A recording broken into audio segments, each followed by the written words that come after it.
The return of the 10-year passport under the current Saint Lucia Labour Party SLP-led administration has been favorably received. Prime Minister Philip J. Pierre announced the policy during his presentation of the Appropriations Bill 2025-2026, the Budget Policy Address. In response, the Immigration Department is increasing efforts to improve public service, with the rollout of the new 10-year passport expected soon. We are also tasked to monitor the implementation of the 10-year passport for persons 18 years and above.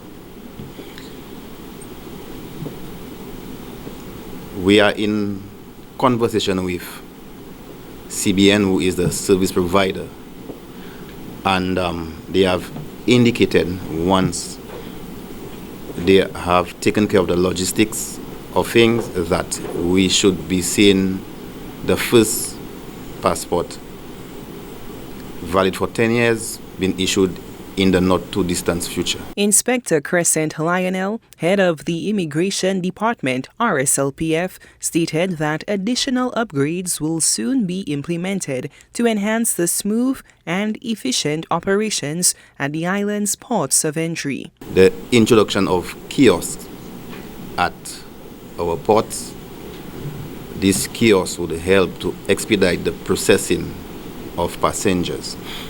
We're expecting this kiosk to be on island tomorrow and to be in usage by next month. The Immigration Department will also streamline processes related to the e-passport application. According to Lionel, the app is reportedly completed and currently in its training phase, with a soft launch scheduled before year-end. Another key initiative includes improving accessibility for the differently abled, who previously had to travel to the second-floor office on Cadet Street in Castries. Disabled and sick and differently abled persons, so these persons will not be required to, soon they will not be required to walk up the stairs. They will be served on the ground floor.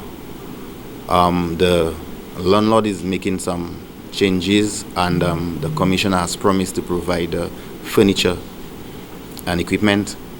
We've already received some furniture. We're just waiting for the landlord to finish the work so we can start using the space on the ground floor. The Immigration Department has also held training sessions to improve the customer service skills of staff members to better serve the public. Solange Alfred, HDS News Force.